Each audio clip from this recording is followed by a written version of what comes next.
Hello everyone, नमस्कार सभी को। और आप सभी का इस वीडियो में स्वागत है। आज के इस वीडियो में हम बात करेंगे 2024 में जो स्टेट अप्लाई किया था। आज 30 जुलाई 2025 को ये एग्ज़ाम लिया गया है और ये पीजीटी लेवल का पेपर जो लेवल 3 है स्टेट का, वो पेपर था। तो उसमें जो साइकोलॉजी पोर्शन है उसके आंसर की डिस्कस करेंगे इसमें। तो मेरे पास जो पेपर है ये सेट ए है इंग्लिश का। ये बाकी सब में कॉमन ही होता है, जितने भी सब्जेक्ट सब में कॉमन है, बट ये ए सेट का है जी।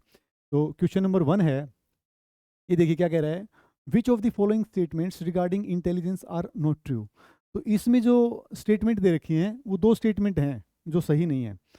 एक तो जो स्टेटमेंट ए दे रखी है ये वाली, देखो कि intelligence development is influenced by genetics not environment. जो इंटेलिजेंस है उसके ऊपर इन्वायरमेंट का भी असर होता है, बट ये हमारी स्टेटमेंट करेगी इन्वायरमेंट नहीं होता। एक ही स्टेटमेंट गलत है। और दूसरा क्या कह रहा है कि state sharp intelligence is a sign of sharp memory. ऐसा नहीं है, इंटेलिजेंट बच्चों की जो मेमोरी शार्प हो ऐसा बिल्कुल भी नहीं होता। तो दोनों के दोनों ऑप्शन गलत हैं और इसमें यही पूछा है कि जो ट्रू नहीं है वो बताना है। तो ऑप्शन 2 और 3, सॉरी ऑप्शन ए एंड सी दोनों करेक्ट हैं। ऑप्शन इसका 2 रहेगा, बिल्कुल सही है।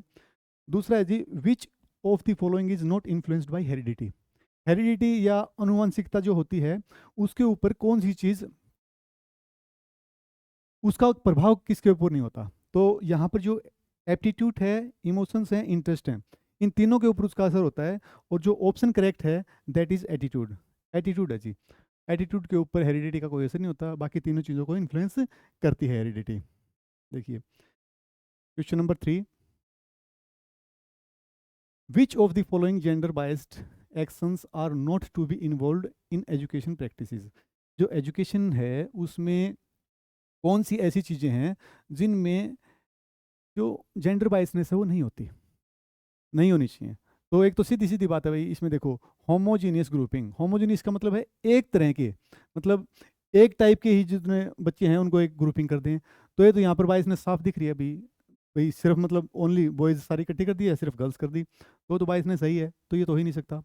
दूसरा है कि जेंडर न्यूट्रल कंटेंट, तो ये तो बिल्कुल ठीक है, जेंडर जिसमें न्यूट्रल हो, कोई बात नहीं की है। स्टीरियोटाइप्ड ऑक्यूपेशन गाइडेंस, जो स्टीरियोटाइप से रूढ़िबद्ध पुरानी चीज़ें हैं तो उसके हिसाब से करेंगे, ये भी गलत ऑप्शन है। और जो टीचर्स प्रेजुडाइज्ड एटीट्यूड, ये भी गलत है। तो तीनों जो ऑप्शन हैं वो गलत हैं, ए सी और डी। और यही उसने पूछा था कि कौन सी गलत हैं। जो ऑप्शन सिर्फ और सिर्फ बी वाला सही है, बाकी तीनों गलत हैं। तो ऑप्शन इसका रहेगा जी 2। नेक्स्ट देखें, विच of the following is not an example of developmental change under acquisition of new features. जो डेवलपमेंट के टाइम के ऊपर जो न्यू फीचर्स हमारे बॉडी में आते हैं, जो चेंजेस आते हैं, बदलाव आते हैं, वो चीज़ें लिखी गई हैं। तो देखिए परमानेंट टीथ आते हैं, वो भी एज के हिसाब से आते हैं। भाई 7-8 साल का बच्चा हो जाता है उसके बाद परमानेंट टीथ आते हैं, पहले तो दूध के दांत होते हैं वो टूट जाते हैं। तो दूसरा ऑप्शन वो क्या करेगी, प्राइमरी सेक्स कैरेक्टरिस्टिक्स। ये भी जब बच्चा एडोलसेंस में आता है, जो किशोरावस्था में जब स्टार्टिंग होती है, तो उस टाइम के ऊपर प्राइमरी और सेकेंडरी दोनों के दोनों उस टाइम के ऊपर डेवलप होते हैं। और तीसरा जो थैलमस ग्लैंड है, ये मेटाबॉलिक सिस्टम को कंट्रोल करता है और ये बचपन से ही बच्चे में होता है, तो ये बाद में नहीं आता है। तो ऑप्शन डी है वो करेक्ट है, इसका ऑप्शन रहेगा जी डी। नेक्स्ट क्वेश्चन है, which of the following is not a helpful action of teaching in promoting socialization among children. बच्चों में सोशलाइजेशन को बढ़ावा देना है, बच्चों में जो समाजीकरण है उसको बढ़ावा देने के लिए कौन सी चीज़ है वो कार्य सहायक नहीं है। तो सीधी बात है भाई, देखो इंडिविजुअल प्रोजेक्ट दे दोगे बच्चों को, अकेले व्यक्तिगत दे दोगे कि अकेला उस पर काम करे बच्चा, तो उसमें सोशलाइजेशन कैसे होगा। बाकी तीनों चीज़ें हैं, यहाँ पर सोशल रिस्पॉन्सिबिलिटी दी जा रही हैं। कोक्यूरल एक्टिविटी देंगे, उसमें भी पढ़ाई के साथ साथ दूसरे काम करने के लिए बच्चों को दिए जाते हैं। और यहाँ पर जो मोटिवेट किया है बच्चों को सोशल पार्टिसिपेट करने में, तो यहाँ पर भी इस चीज़ में भी तीनों में होंगे। तो इसका करेक्ट ऑप्शन है दैट इज ऑप्शन 1, क्योंकि इंडिविजुअल प्रोजेक्ट से सोशलाइजेशन नहीं होगा। नेक्स्ट है number 6, when the assessment is designed to evaluate students overall achievement and proficiency at the end of the learning period is known as। बच्चे को पढ़ाया, period complete होने के एंड में उससे कुछ पूछा, तो उसके लिए असेसमेंट ऑफ लर्निंग होता है। ये ऑप्शन ए करेक्ट होगा जी, असेसमेंट ऑफ लर्निंग। पीरियड के एंड में पूछा है assessment of learning. Assessment for learning starting में होना चाहिए, एंड में नहीं होना चाहिए, तो ये एंड वाला है, ऑप्शन ए करेक्ट रहेगा। नेक्स्ट है, which statement is incorrect about the development and it's relationship with learning, learning के साथ साथ कौन सी स्टेटमेंट ऐसी है जो सही है। तो इसका ऑप्शन 2 करेक्ट है जी, ऑप्शन 2 करेक्ट है। Children can not learn until they are developmentally ready to learn, ऐसा कुछ नहीं है। बच्चा बिल्कुल बचपन से ही जैसे पैदा होता है तब से ही सीखना शुरू कर देता है, और इनफैक्ट जब पेट में होता है माँ के तो वहाँ पर भी बच्चा सीखता है। तो ऐसा कुछ भी नहीं है कि वो कोई डेवलपमेंटली कहीं रेडी होगा और उसके बाद ही सीखेगा। तो ये वाला जो ऑप्शन है वो गलत है, option B is wrong here. तो ऑप्शन बी इसका आंसर रहेगा। नेक्स्ट है which of the following statement is not correct regarding individual differences. दो इंडिविजुअल डिफरेंसेस हैं उसके बारे में कौन सी स्टेटमेंट सही नहीं है। देखो पहले क्या कह रहा है कि individual differences exist in both cognitive and psychomotor domain. वो कह रहा है कि जो हमारी कोग्निटिव सिस्टम होता है या फिर जो साइकोमोटर सिस्टम है, दोनों के डोमेन है, इन दोनों में इंडिविजुअल डिफरेंस होते हैं। बिल्कुल सही है जी, दोनों में होते हैं। दूसरा क्या है, species characteristics influence individual differences, जो व्यक्तिगत भिन्नताएं हैं उससे भी जो डिफरेंट डिफरेंट स्पीसीज हैं उनको वो इन्फ्लुएंस करती हैं, ये भी सही है। The cause of individual differences is the social environment and not physical environment, बिल्कुल नहीं, फिजिकल इन्वायरमेंट का भी उसके ऊपर असर होता है। तो यहाँ पर ये नॉट फिजिकल इन्वायरमेंट दे दिया, ये गलत ऑप्शन है। तो ऑप्शन सी यहाँ पर करेक्ट रहेगा, बिल्कुल इसका आंसर होगा जी ऑप्शन सी। नेक्स्ट है question number 9, which of the following types of questions is not suitable for testing students expression of feeling and logical thinking. तो इसमें चार ऑप्शन जो दे रखे हैं वो चारों ऑप्शन क्या कह रहे हैं। जो पहला एनालिटिकल टाइप है, इसमें बच्चा किसी भी क्वेश्चन को एनालाइज करेगा, उसको ब्रेक करेगा छोटे छोटे टुकड़ों में, उसके बाद उसको पढ़ेगा, बिल्कुल सही है।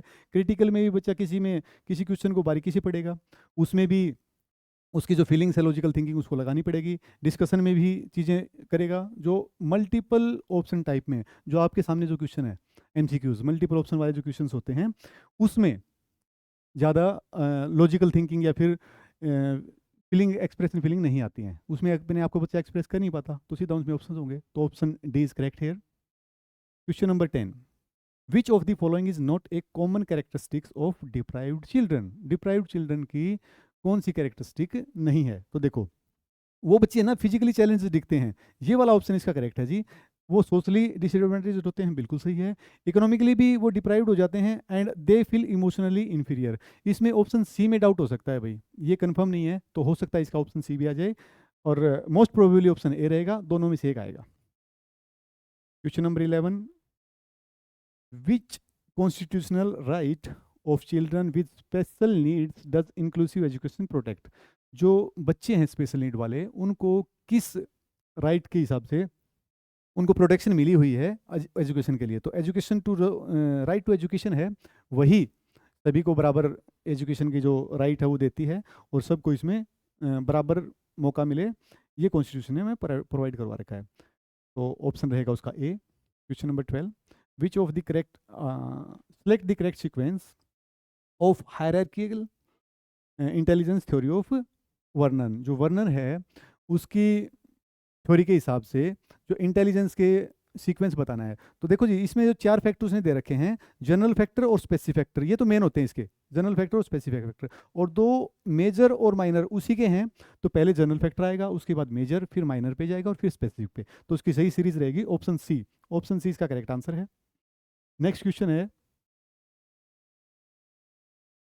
Which of the following is not A acquired motive N acquired motive. तो एक्वायर्ड मोटिव मतलब जो बाद में सीखता है, बच्चा पैदा होने के बाद जो चीज़ें सीखता है, तो उसमें सारी की सारी चीज़ें एप्लीकेशन है, अचीवमेंट है, अप्रूवल आती हैं।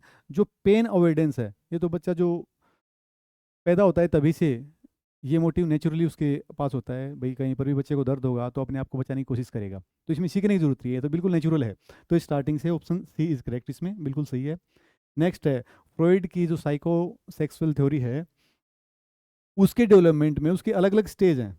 हाँ, तो कौन कौन सी हैं, सॉरी, उसकी है जी oral, oral, anal, phallic, latent and genital, ये 5 स्टेट हैं, 5 स्टेज हैं। तो जो 5वीं स्टेज है जेनाइटल स्टेज, उसी स्टेज में जो बच्चा है वो डिफरेंट अपोजिट जो सेक्स होता है उसकी तरफ अट्रैक्ट होता है।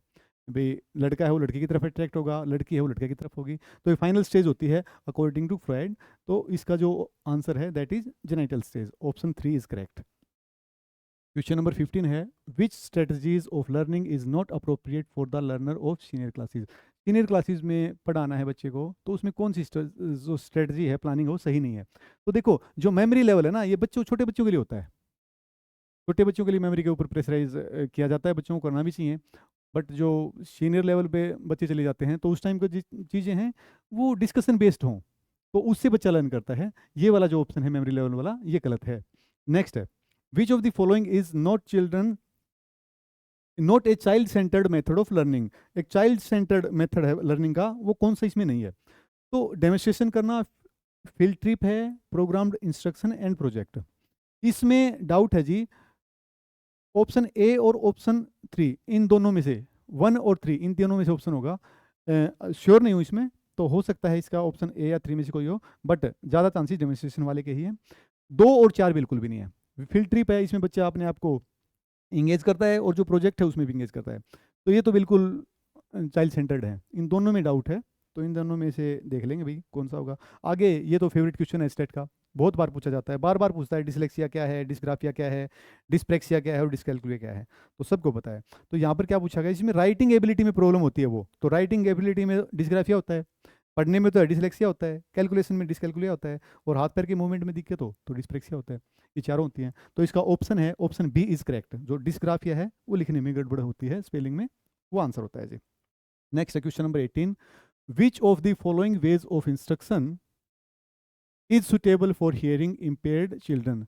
जो हियरिंग इम्पेयर्ड हैं, जिनको बच्चे को सुनने में दिक्कत होती है, हियरिंग में प्रॉब्लम होती है, तो उनके लिए कौन से जो तरीके हैं वो यूज कर सकते हैं। तो साइन लैंग्वेज यूज कर सकते हैं, बिल्कुल ठीक है जी। फिंगर के ऊपर कोई स्पेलिंग लिखनी उसको समझ नहीं बताएं, वो भी बिल्कुल ठीक है। लिप रीडिंग बच्चे को सिखाई जाए, बिल्कुल ठीक है। क्यूट स्पीच जिसमें सांकेतिक भाषा होती है, वो बताएं। तो चारों ऑप्शन करेक्ट हैं, ऑप्शन होगा ABCD, बिल्कुल करेक्ट आंसर है ABCD।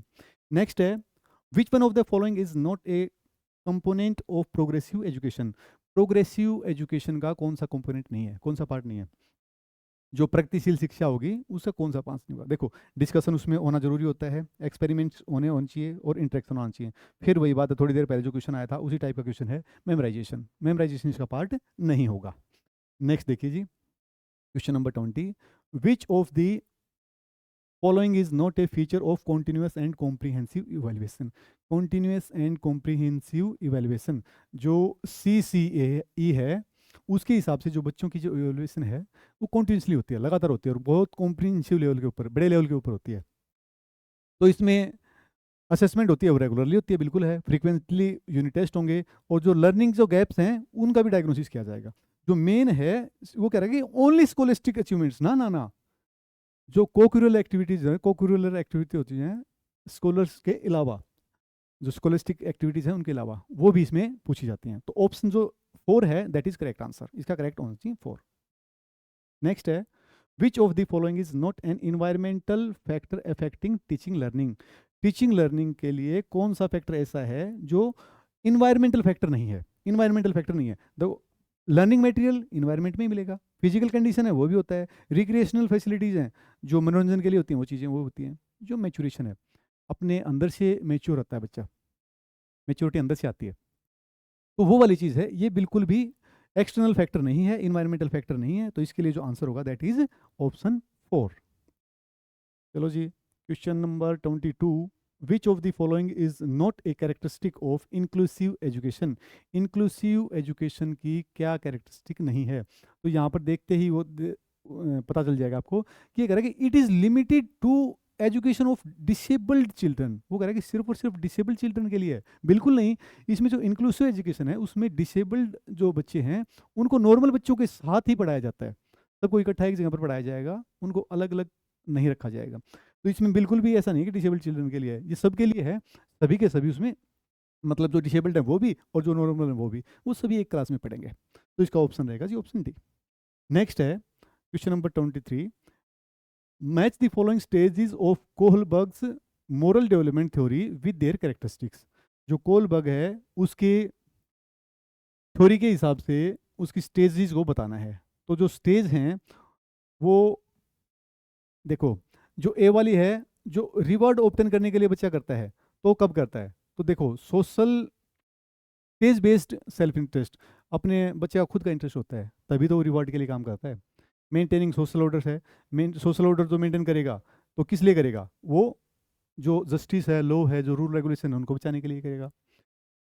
गुड इंटरपर्सनल रिलेशनशिप है, तो ये हमेशा और हमेशा बाकी दूसरे लोग उसको अप्रूव करें, उसकी माने, उसके लिए होगा, और इसके लिए ऑप्शन ये है। तो ऑप्शन ए का टू ये रहा, ये बिल्कुल सही है, ये सिलेक्ट कर रखा है, बिल्कुल सही ऑप्शन है।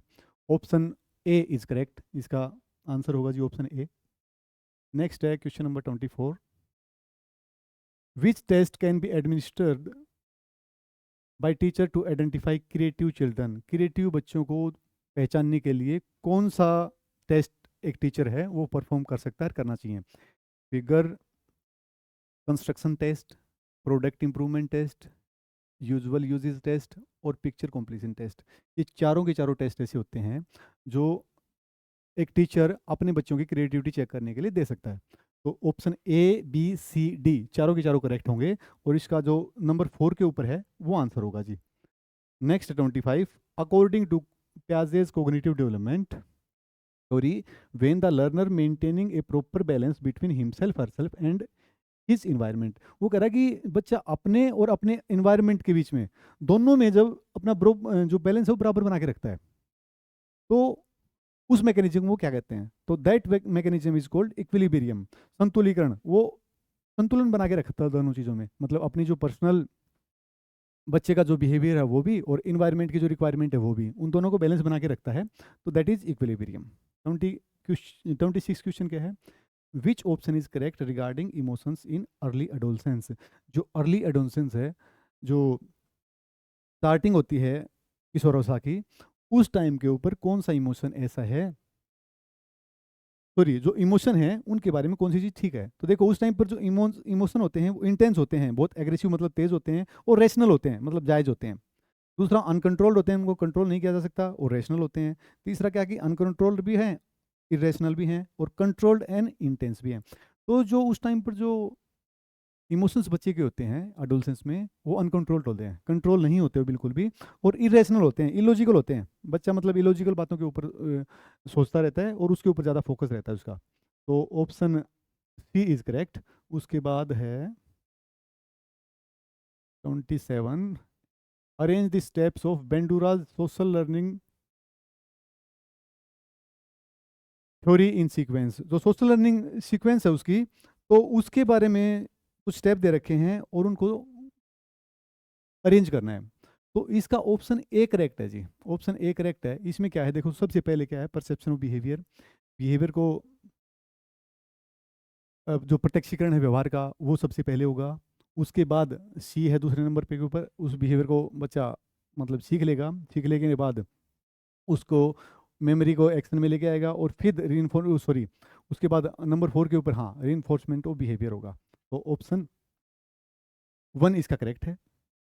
Which of the following should not be a need of child with impairment from the point of view of inclusive education?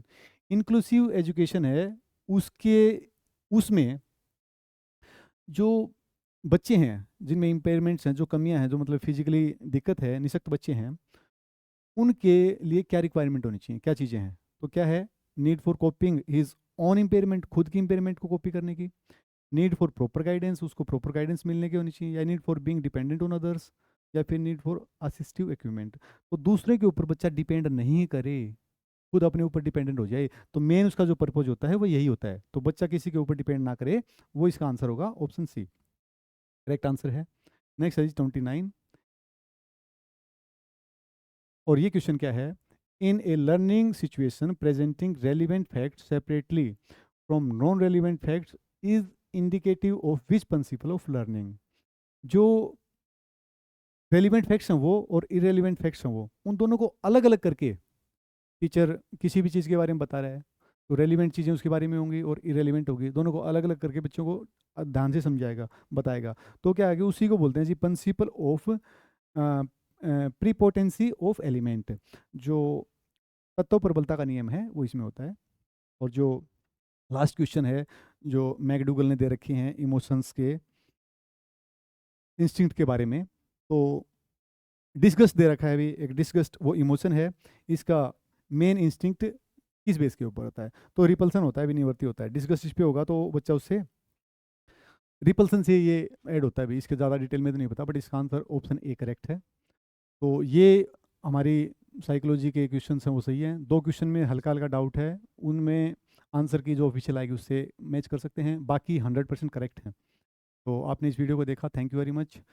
Channel को सब्सक्राइब करें, लाइक करें, शेयर करें, थैंक यू वेरी मच। और बाकी दूसरे पार्ट हैं दोनों, जो हिंदी इंग्लिश का पार्ट है, मैथ रीजनिंग हरियाणा जी के, उसके लिए वीडियो थोड़ी देर में अपलोड कर रहे हैं, तब तक आप इसको देखिए। थैंक यू वेरी मच, और लाइक करना ना भूलें। Thank you.